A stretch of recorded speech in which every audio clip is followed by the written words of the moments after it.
नमस्कार मित्रों, आज़ाद क्लासेस बस्ती के इस यूट्यूब चैनल में आपका स्वागत है। और हम लोग पढ़ रहे थे मैथमेटिक्स। ठीक है, मैथमेटिक्स में हम लोग चर्चा कर रहे थे एनसीईआरटी के सिलेबस की। और एनसीईआरटी के सिलेबस में हम लोग मेंसुरेशन पढ़ रहे थे, अर्थात क्षेत्रमिति पढ़ रहे थे। क्षेत्रमिति वह जिसमें बेलन, शंकु या फिर बेलन हो, शंकु हो या फिर घन हो, घनाभ हो, गोला हो, अर्धगोला हो, शंकु का छिन्नक हो, इन सभी के बारे में हम लोग क्या कर रहे थे, चर्चाएं कर रहे थे। ठीक है, तो हम लोग काफ़ी क्वेश्चंस इसमें डिस्कस कर चुके थे। अगर मैं चैप्टर्स की बात करूँ तो चैप्टर 13.1 और 13.2 आपका कंप्लीट हो गया था। हम लोग पहुँचे थे चैप्टर 13.3 पे। ठीक है, तो ये हम लोग यहाँ पहुँचे थे। और ये देखिए, ये जो चैप्टर है, इस चैप्टर की क्वालिटी ये है, मतलब ये जो एक्सरसाइज आपका है इसमें, इसकी क्वालिटी ये है कि जैसे अभी तक तो आपने पढ़ा कि पृष्ठीय क्षेत्रफल मतलब घन, और घन के ऊपर कोई अर्धगोला रखा हो, या किसी अर्धगोले के ऊपर शंकु रखा गया हो, या किसी अर्धगोले के ऊपर बेलन रखा गया हो, इस प्रकार की आकृतियां बनती थी, तो उनका आप पृष्ठीय क्षेत्रफल, संपूर्ण पृष्ठीय क्षेत्रफल, ये सब निकालते थे। ठीक है, या फिर दूसरे अगले नेक्स्ट चैप्टर में आपने देखा था कि आयतन से संबंधित प्रश्नों को देखा था कि मतलब किसी एक फिगर के या किसी एक आकृति के आयतन में कोई दूसरा आकृति मिल जाती है, कोई दूसरी आकृति मिल जाती है, तो उसका आयतन क्या होगा। कोई दूसरा ठोस, किसी एक ठोस में कोई दूसरा ठोस अध्यारोपित कर दिया जाता है, तो इसका आयतन क्या होगा। तो इस तरीके से हम लोगों ने क्या किया था, चर्चा किया था। ये जो एक्सरसाइज है, इस एक्सरसाइज में हम लोग पढ़ेंगे कि अगर एक ठोस को दूसरे ठोस के रूप में रूपांतरित कर दिया जाए, बेलन को शंकु के रूप में बदल दिया जाए, शंकु को गोले के रूप में बदल दिया जाए, ठीक है, या फिर छोटे छोटे शंकुओं को मिलाकर एक बड़ा गोला बना दिया जाए, या फिर छोटे छोटे गोलों को मिलाकर एक बड़ा गोला बना दिया जाए, तो बड़े गोले की त्रिज्या क्या होगी, या ऐसे प्रश्न जो हम लोग अभी जिसके बारे में हमने अभी बताया, ऐसे प्रश्नों के बारे में हम लोग क्या करेंगे, चर्चा करेंगे। ठीक है, तो सीधा सा हम लोग अपना पहला प्रश्न उठाते हैं। पहला प्रश्न, क्वेश्चन क्या है आपका कि त्रिज्या 4.2 सेंटीमीटर वाले धातु के एक गोले को पिघलाकर, फर्स्ट जो क्वेश्चन है आपका, पहला क्वेश्चन है त्रिज्या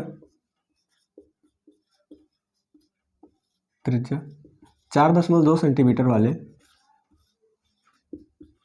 4.2 सेंटीमीटर वाले धातु के एक गोले को पिघलाकर, धातु के एक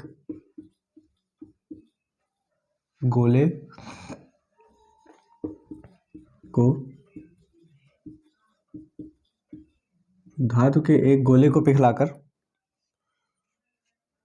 त्रिज्या 6 सेंटीमीटर वाले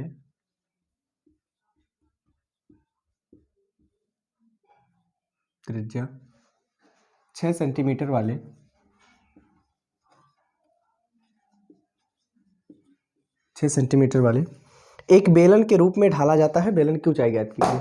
ठीक है, 6 सेंटीमीटर वाले एक बेलन के रूप में ढाला जाता है,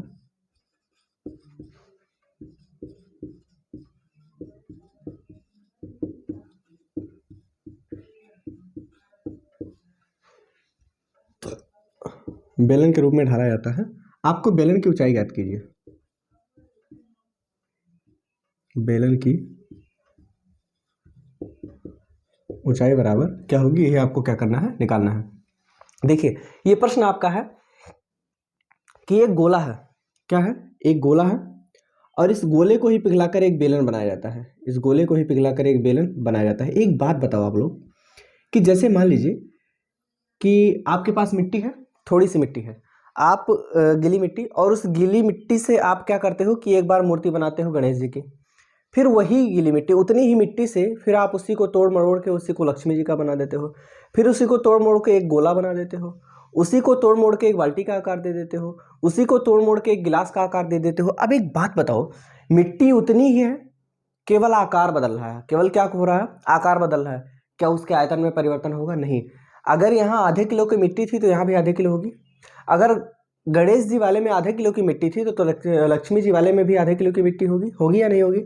अगर बाल्टी में आधा किलो थी तो गिलास बनाने में भी आधा किलो की मिट्टी वही लगी होगी। ठीक है, उस मिट्टी की मात्रा को आपने परिवर्तित नहीं किया है।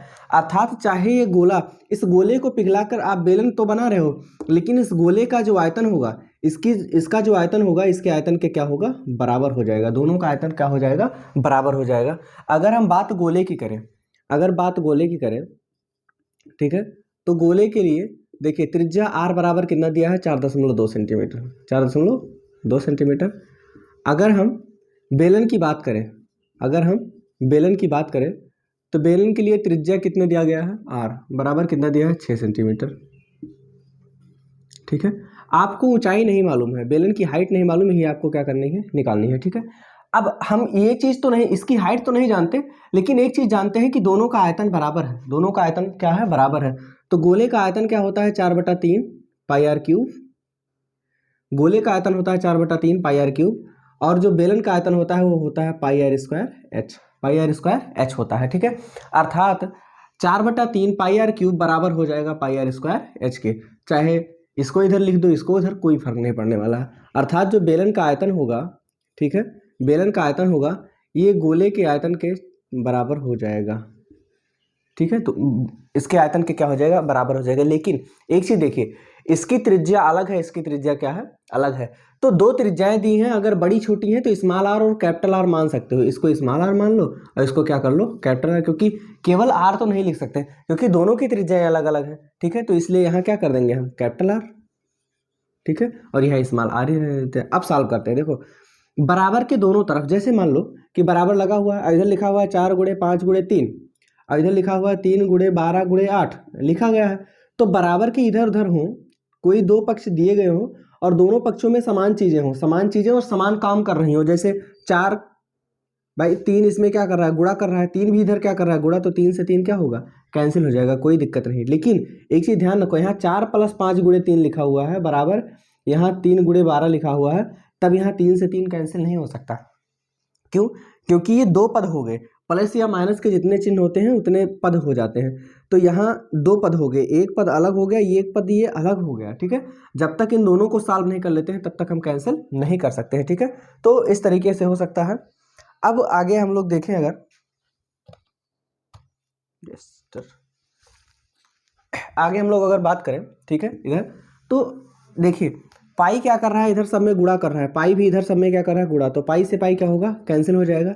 कैपिटल आर क्या था आपके पास, 6, 6 का स्क्वायर का मतलब 6 गुणे 6, और गुणे में एच हो जाएगा आपका बराबर 4/3, और गुणे में आर का क्यूब, आर क्या है आपके पास 4.2, जिसका क्यूब होता है मतलब उसका कितनी बार गुणा, 3 बार गुणा।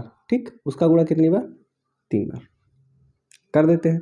देखो 6 और 6 इधर गुणा कर रहे हैं, उधर जाएगा तो भाग कर देंगे। ठीक है, अब देखो जैसे मान लो कि कोई एक राजा दूसरे राजा के ऊपर आक्रमण करने जाता था, तो दुश्मन दुश्मन क्या हो जाते थे, दोस्त हो जाते थे ना। सेम वही प्रक्रिया यहाँ होगी। देखो क्या होगा, ये सब आपस में गुणा कर रहे हैं तो आपस में गुणा करते रह जाएंगे। 4 गुणे 4.2 गुणे में 4.2 गुणे में 4.2, ठीक है, और बटे में 3 क्या कर रहा था, भाग।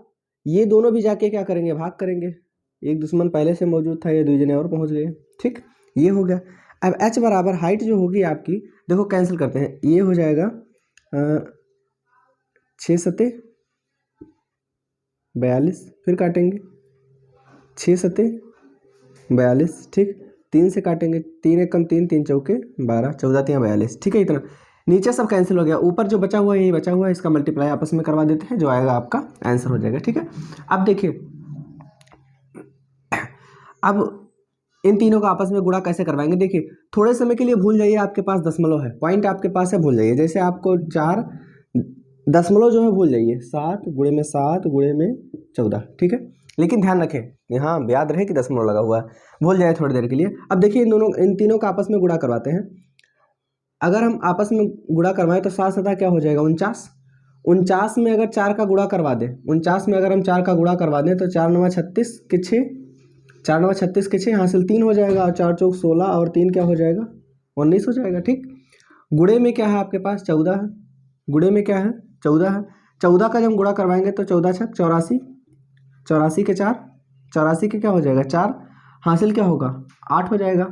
फिर 14 9 126 और 8, 126 में 8 जोड़ेंगे तो 134 के 4, हासिल क्या हो जाएगा 134, ऐसे लिखा जाता है ना, 4 जब लिख दिए तो हासिल 13 हो गया। फिर हो जाएगा 14 एकम 14, और 14 में 13 जोड़ेंगे क्या हो जाएगा 27। ठीक है, आपको हो जाएगा 2744, क्या आ जाएगा 2744। अब बात आती है पॉइंट की, पॉइंट कहाँ लगाए, देखो कितने अंक, पॉइंट के बाद कितने अंक हैं, यहाँ 1 अंक, 1 अंक यहाँ, 1 अंक यहाँ, अर्थात कुल मिला के कितने अंक है पॉइंट के बाद, 3 अंक। तो 3 अंक बाद पॉइंट लगा देंगे इतना।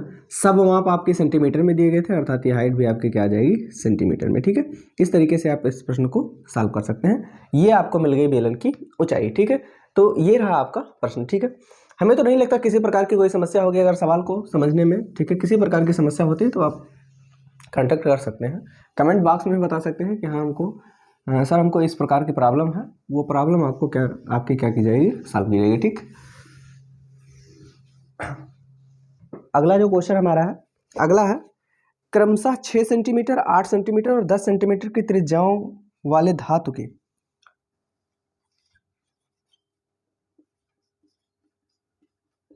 क्रमशः 6 सेंटीमीटर, 8 सेंटीमीटर, 8 सेंटीमीटर और 10 सेंटीमीटर त्रिज्याओं वाले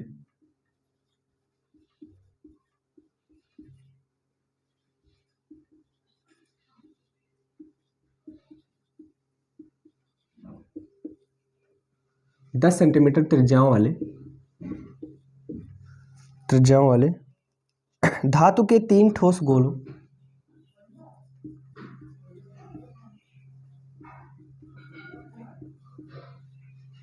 तीन ठोस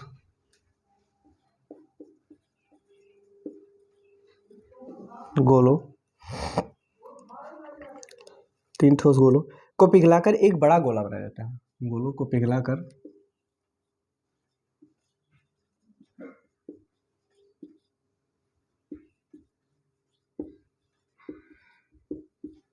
एक बड़ा गोला बनाया जाता है।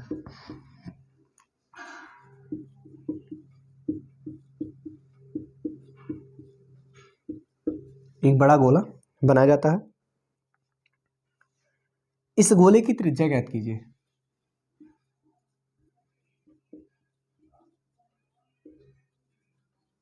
इस गोले की त्रिज्या क्या होगी, ये आपको निकालना है। ठीक है, अर्थात 3 छोटे छोटे गोले को क्या किया, एक की त्रिज्या 6 सेंटीमीटर, एक की 8, एक की 10 सेंटीमीटर, इन तीनों की त्रिज्या वाले धातु को पिघलाकर, ठीक है, जो गोले हैं, ठीक है, छोटे छोटे 3 गोले हैं, इन तीनों को मिलाकर एक बड़ा गोला बनाया जाता है। एक बड़ा गोला बनता है कैसे, छोटे छोटे 3 गोलों को मिलाकर, छोटे छोटे 3 गोलों को मिलाकर क्या किया जाता है, एक गोला बनाया जाता है। ठीक है, एक बड़ा गोला बनाया जाता है।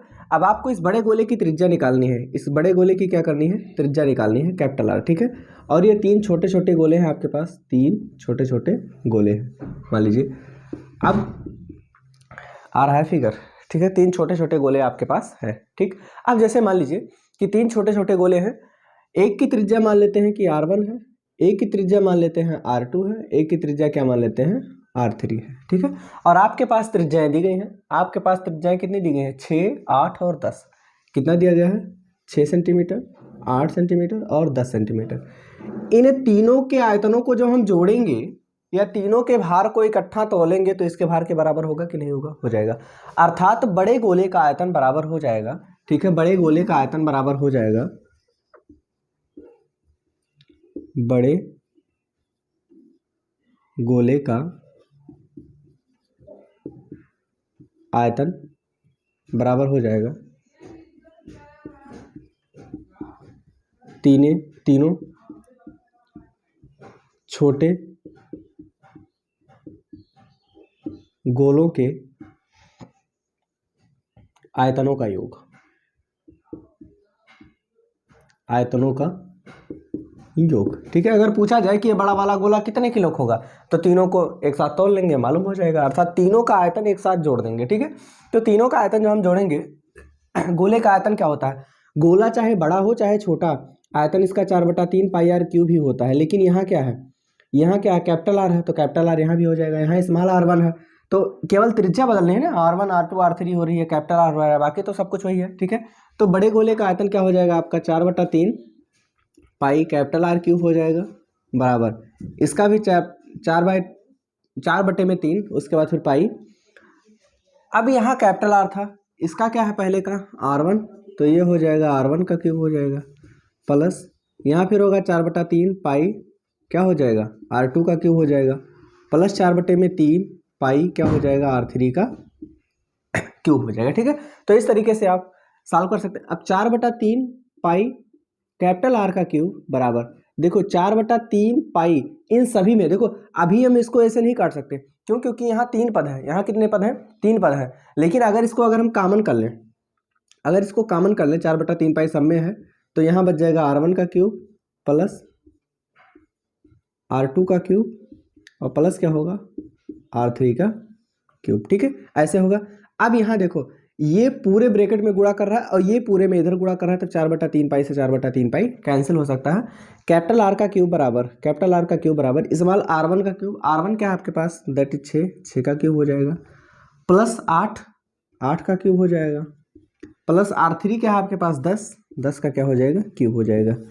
R क्यूब बराबर हो जाएगा 6 का क्यूब होता है 216, मतलब 6 गुणे में 6 गुणे में 6। ठीक है, 8 का क्यूब होता है 512 और प्लस 10 का क्यूब आप लोग जानते हो, जग जाहिर है 1000। ठीक है, अब ये R क्यूब बराबर 216 512 1000 जोड़ने कितना हो जाएगा, ये शायद 1726 होगा, 1728 होगा। ठीक, 1000 1512 और 15 2 1712, 1712 में 16 जोड़ेंगे 1728, क्या आ जाएगा 1728।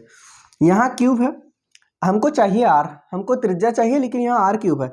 ये 1728 दिया है, इसका गुणनखंड कर लेते हैं, 1728 दिया है, इसका गुणनखंड कर लेते हैं। गुणनखंड करेंगे तो हो जाएगा 2 8 16 और 2 6 12, 2 चौके 8, 2 चौके 8, 2 3 6, 2 दूना 4, 2 दूना 4, 216 हो जाएगा। और उसके बाद फिर डायरेक्ट भी काट सकते हो ना, 36 छक्का 216 और 6 छक्का 36, 6 कम 6, 3 3 का जोड़ा बना लेंगे। अब दोनों पक्षों का हम घनमूल लेंगे, क्या लेंगे, घनमूल। घनमूल क्यों लेंगे, क्योंकि यहाँ से क्यूब को हटाना है। जैसे ही घनमूल स्क्वायर रूट लेते थे तो स्क्वायर हट जाता था, घनमूल लेंगे अर्थात क्यूबिक लेंगे इसका, तो क्यूब रूट हट जाएगा, क्यूब हट गया यहाँ से। अब यहाँ 1728 का जो घनमूल लेंगे तो 3 3 का जोड़ा बन जाएगा, 3 3 का जोड़ा बन जाएगा, अर्थात एक जोड़ा 2 का बना, एक जोड़ा 6 का बना, अर्थात 6 दूना क्या हो जाएगा 12। कैपिटल R बराबर क्या आ गया आपको 12, अर्थात बड़े वाले की त्रिज्या आपको क्या मिलने वाली है 12। ठीक है, कोई दिक्कत नहीं होगी। ये आपका था सेकंड क्वेश्चन। थर्ड क्वेश्चन की तरफ बढ़ते हैं हम लोग। थर्ड क्वेश्चन क्या है हमारे पास, इस चैप्टर में टोटल क्वेश्चंस हैं 9। ठीक, कोई दिक्कत नहीं।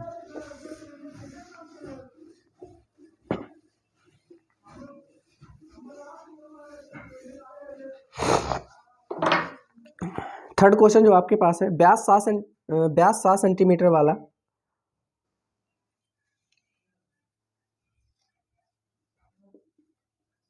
व्यास 7 सेंटीमीटर वाला व्यास 7 सेंटीमीटर वाला 20 मीटर गहरा 20 मीटर गहरा एक कुआं खोदा जाता है।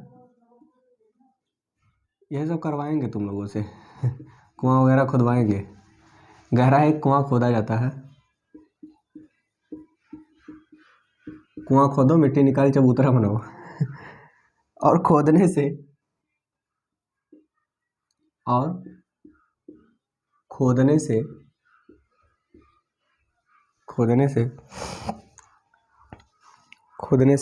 निकली हुई मिट्टी को समान रूप से फैलाकर और खोदने से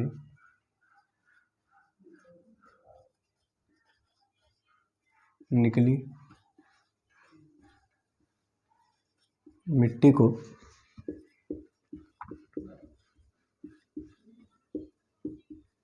समान रूप से फैलाकर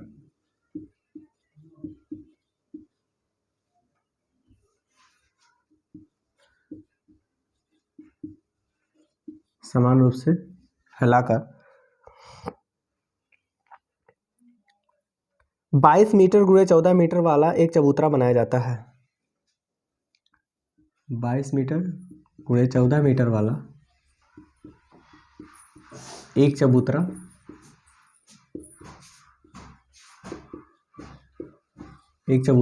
बनाया जाता है।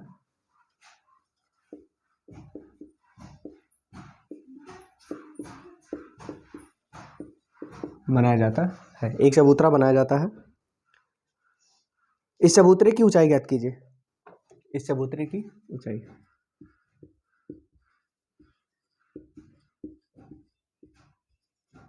इस चबूतरे की ऊंचाई। देखिए व्यास 7 सेंटीमीटर वाला और 20 मीटर गहरा एक कुआं खोदा जाता है। एक कुआं किस आकार का होगा? देखिए बना रहा हूँ, कुआं ऐसे तो होगा, ऐसे कुआं ऐसे होगा। और ऐसे आकार किसका होता है? बेलन का। ऐसे आकार किसका होता है? बेलन का, अर्थात कुआं बेलन के आकार का होगा। फिर कह रहा है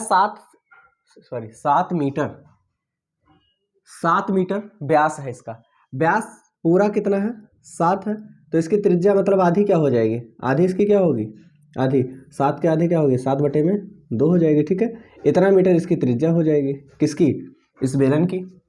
और उसके बाद फिर कह रहा है 20 मीटर गहरा है। ये कितना गहरा है? 20 मीटर गहरा है। 20 मीटर गहरा है।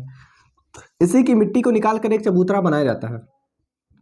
इसी की मिट्टी को निकाल कर एक चबूतरा बनाया जाता है। मान लो चबूतरा ऐसे बना हुआ है। ठीक है, अर्थात चबूतरा किस आकार का होगा? चौकोर, अर्थात घनाभ के आकार का है। किस आकार का है? घनाभ के आकार का है। ठीक है, अगर ये घनाभ के आकार का है बालक, अगर ये घनाभ के आकार का है, अर्थात जो इस कुएं का आयतन होगा इस घनाभ के आयतन के क्या हो जाएगा? बराबर। दोनों का आयतन क्या होगा? बराबर हो जाएगा। क्यों? क्योंकि जितनी मिट्टी निकाली जा रही है उसी मिट्टी से तो बनना है। अर्थात मान लो 5 किलो मिट्टी निकाले तो 5 किलो मिट्टी से बनेगा ना, बिल्कुल कोई दिक्कत नहीं। अब यहाँ क्या हो जाएगा? घनाभ अर्थात चबूतरे का आयतन बराबर हो जाएगा चबूतरे का आयतन। ठीक है, देखना। ठीक है, अर्थात यहाँ से जो जितनी भी मिट्टी निकाली गई, यहाँ से जितनी भी मिट्टी निकाली गई उसी के रूपांतरण से ये बन रहा है। ठीक है, अर्थात जय किलो मिट्टी यहाँ से निकालेंगे 23 किलो मिट्टी यहाँ लगेगा। अगर विश्वास ना हो तो खोद के देख लेना। ठीक है, ना निकले तो बताना। चबूतरे का आयतन, ठीक है, लेकिन कमेंट करके जरूर बता देना कि नहीं निकला था इतना मिट्टी। चबूतरे का आयतन बराबर हो जाएगा कुएं से निकली मिट्टी का आयतन। कुएं से निकली मिट्टी का आयतन। ठीक, अब चबूतरे का आयतन लंबाई गुणे में चौड़ाई गुणे में ऊंचाई होगी, length into breadth into height. और कुएं से निकली, कुआं किस आकार का है? बेलन का आकार का, तो πr²h। कोई दिक्कत नहीं। यहाँ देखो इसकी ऊंचाई अलग है, इसकी दोनों में ऊंचाई है ना, ऊंचाई अलग अलग है, तो इसका h1 ले लेंगे, इसका क्या लेंगे? h2 ले लेंगे। ठीक है, सॉल्व करते हैं हम लोग। ठीक, लंबाई चौड़ाई, लंबाई गुणे चौड़ाई दिया गया है 22 गुणे में 5 दिया गया है। 22 गुणे में कितना दिया गया है? 14 दिया गया है। और गुणे में क्या हो जाएगा आपका? ऊंचाई बराबर। पाई की वैल्यू क्या होती है? 22/7। 22/7 r² मतलब त्रिज्या का स्क्वायर। त्रिज्या क्या है आपके पास? 7/2। व्यास पूरा, व्यास का मतलब पूरा 7। त्रिज्या क्या होती है? व्यास की आधी होती है। 7/2 का यहाँ चाहे स्क्वायर लगा दो चाहे 2 बार गुणा कर दो। ठीक है, और गुणे में h2 क्या है आपके पास? 20 है। देखो कौन कौन कर सकता है। देखो ये सब आपस में गुणा कर रहे हैं, ये भी सब आपस में गुणा कर रहे हैं। ठीक है, आपस में गुणा करवाना है। 22 गुणा कर रहा है, 22 गुणा कर रहा है, कोई दिक्कत नहीं, कैंसिल। 7 और 7 क्या हो जाएंगे? कैंसिल। ठीक है, और यहाँ हो जाएगा 14 गुणे में h1 बराबर, ये हो गया 7 ऊपर बचा और गुणे में 20 बचा, और नीचे क्या बचा? 2 दुआ में 4। ठीक है, 2 बार गुणा करें हम, 4 पंचे क्या हो जाएगा? 20। कोई दिक्कत नहीं। 14 इधर गुणा कर रहा, उधर जाएगा तो क्या करेगा? भाग कर देगा। ठीक है, तो ये हो जाएगा 7 गुणे में 5 और बटे में क्या हो जाएगा? 14। जो भाग करता है वो नीचे रहता है। 7 दूना 14 हो जाएगा। h1 बराबर हो जाएगा 5/2। कौनों भी बटे में 2, किसी भी संख्या के बटे में 2 मतलब उसका आधा, 5 का आधा 2.5 होता है, अर्थात 2.5 मीटर। ऊंचाई क्या आ जाएगी? 2.5 मीटर। ये आपका क्या हो जाएगा? आंसर हो जाएगा। ठीक है, तो इस तरीके से आप इसको सॉल्व कर सकते हैं। अगला जो है प्रश्न कुछ ऐसे वो भी है।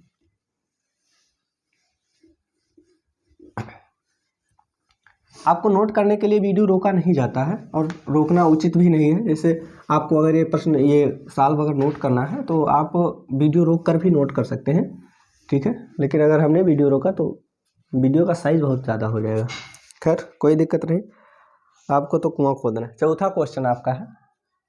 अगला जो प्रश्न आपका है, कह रहा है व्यास 3 मीटर का एक कुआं 14 मीटर की गहराई तक खोदा जाता है। व्यास 3 मीटर का एक कुआं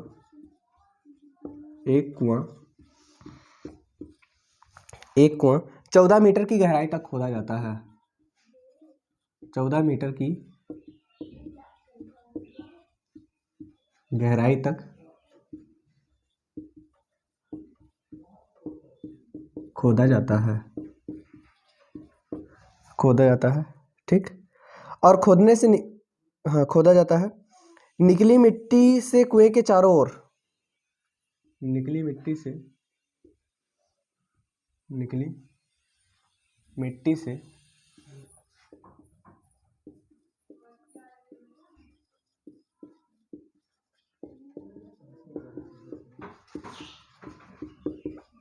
कुएं के चारों ओर 4 मीटर चौड़ी एक वृत्ताकार वलय बनाते हुए, कुएं के चारों ओर 4 मीटर चौड़ी एक 4 मीटर चौड़ी एक वृत्ताकार वलय बनाते हुए, वृत्ताकार वलय बनाते हुए समान रूप से फैलाकर एक बांध बनाया जाता है। समान रूप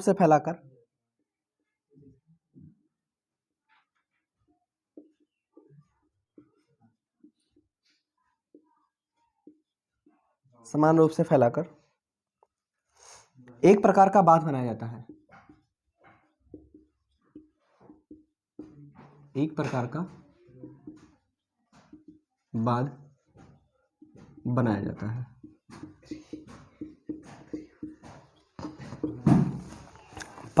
है। इस बांध की ऊंचाई ज्ञात कीजिए।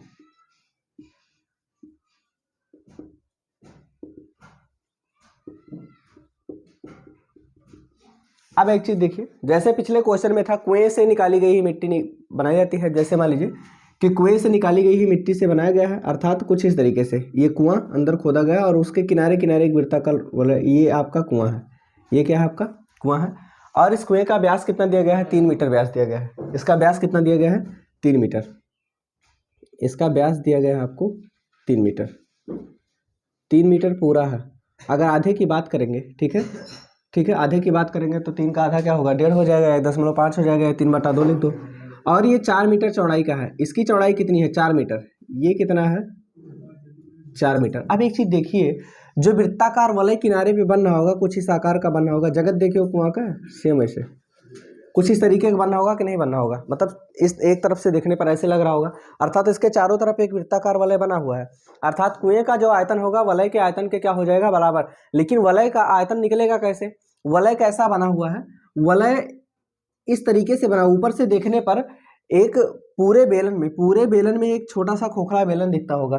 अगर उस खोखले बेलन को हटा देंगे तो आपको वलय क्या होगा? मिल जाएगा। क्या होगा? वलय आपको मिल जाएगा। ठीक है। और एक चीज, दूसरी चीज ये होती है कि जैसे मान लीजिए कि अगर हम इस भाग का क्षेत्रफल निकाल लें, ये भाग जो है इस भाग का हम क्षेत्रफल निकाल लें, तो एक चीज देखते होंगे आप लोग कि जैसे मान लीजिए कि बेलन का आयतन क्या होता है? Pi r square H. ये पाई आर स्क्वायर क्या है? ये आधार का क्षेत्रफल है। ये क्या है? आधार का क्षेत्रफल। ये आधार का क्या है? क्षेत्रफल। और गुणे में अगर हम ऊंचाई कर दें, ये आधार का क्षेत्रफल और गुणे में ऊंचाई कर दे तो हमको आयतन मिल जाएगा। आधार के क्षेत्रफल में ऊंचाई का गुणा करवा दे तो हमको आयतन मिल जाएगा। तो आधार क्या है? जैसे मान लीजिए कि अगर हम इस वलय की बात करें तो वलय का क्षेत्रफल क्या है? यही तो है।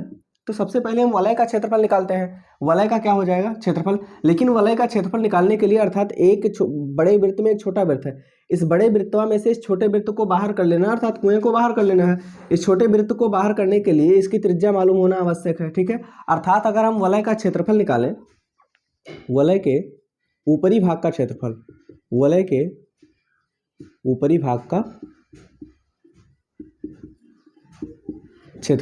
ठीक है। वलय के लिए अगर हम देखें तो 2 वृत्त बन रहे हैं। एक वृत्त, जैसे मान लो ये तो 4 मीटर है, अगर पूरा ये 3, व्यास कितना था? अंदर 3 था। अगर आधे की बात करेंगे तो 1.5 हो जाएगा। क्या हो जाएगा? 1.5, त्रिज्या 1.5 हो जाएगी आपको। लेकिन पूरे की बात करेंगे, यहाँ से यहाँ तक पूरे की त्रिज्या तो कितनी हो जाएगी? 4 ये है और 1.5 ये, अर्थात 5.5 हो जाएगा। क्या हो जाएगा? 5.5 हो जाएगा। क्या हो जाएगा? 5.5 हो जाएगा। अर्थात वलय के ऊपरी भाग का क्षेत्रफल जो हो जाएगा, बड़े वृत्त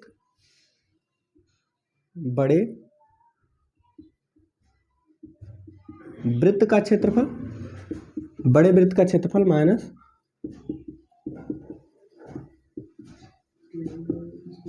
छोटे वृत्त का क्षेत्रफल। बड़े वृत्त का क्षेत्रफल पाई कैपिटल आर, भाई बड़का वृत्त है तो बड़का आर कर दो, ठीक है, माइनस स्मॉल, और उसके बाद फिर कैपिटल आर का स्क्वायर था, यहाँ स्मॉल आर का स्क्वायर कर दो, कोई दिक्कत नहीं। दोनों में पाई कॉमन है, पाई को बाहर कर लो, पाई निकालेंगे, अंदर क्या बचेगा, कैपिटल आर का स्क्वायर माइनस स्मॉल आर का स्क्वायर, ठीक है। ये आपको हो जाएगा, ये वलय के ऊपरी भाग का क्षेत्रफल हो जाएगा, ये वलय के ऊपरी भाग का क्या हो जाएगा, क्षेत्रफल हो जाएगा।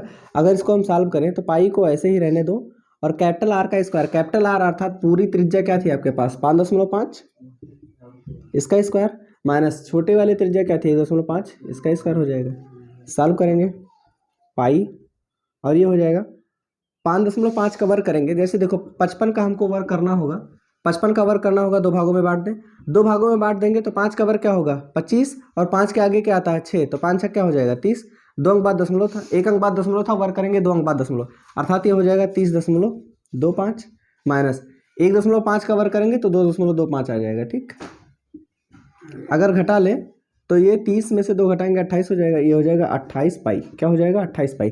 ये क्या हो गया आपको, वलय के ऊपरी भाग का क्षेत्रफल, वलय के ऊपरी भाग का क्षेत्रफल। और हमने अभी बताया कि आधार का क्षेत्रफल गुणे ऊंचाई, आधार का क्षेत्रफल गुणे ऊंचाई बराबर क्या हो जाता है, आयतन। अब आयतन, कुएं का आयतन देखो, वलय का आयतन, वलय का आयतन, वलय का आयतन, वलय किस आकार का है, बेलन क्या, वो भी खोखले बेलन के आकार का है। और दूसरा क्या हो जाएगा, कुएं का आयतन, क्या हो जाएगा कुएं का आयतन। वलय का आयतन देखो, वलय का आयतन अर्थात वलय का जो पृष्ठीय क्षेत्रफल आया है, ऊपर का जो क्षेत्रफल आया है, ऊपर का जो वृत्तीय क्षेत्रफल आया है, इस क्षेत्रफल में अगर हम ऊंचाई का गुणा करवा दें, इस क्षेत्रफल में अगर हम 28 पाई था, इसमें अगर हम ऊंचाई का गुणा करवा दें, देखो इसकी ऊंचाई को हमने h1 लिखा है, बाकी जो अंदर ये कुआं बना हुआ था, जो नीचे कुआं बना हुआ था, इसकी कुएं की ऊंचाई को हम क्या मान लेते हैं, h2 मान लेते हैं। और इस कुएं की गहराई अर्थात क्या दी गई है, बेलन की ऊंचाई, अर्थात ये क्या दिया गया है 14 मीटर दिया, क्या दिया गया है 14 मीटर। और फिर कह रहा है ये 3 मीटर, इसकी त्रिज्या कितनी, 3, व्यास कितना है 3 मीटर है, तो अगर इसकी त्रिज्या की बात करेंगे तो क्या हो जाएगा 3/2, 3/2 का मतलब क्या हो जाएगा 1.5, 3 का आधा 1.5 हो जाएगा।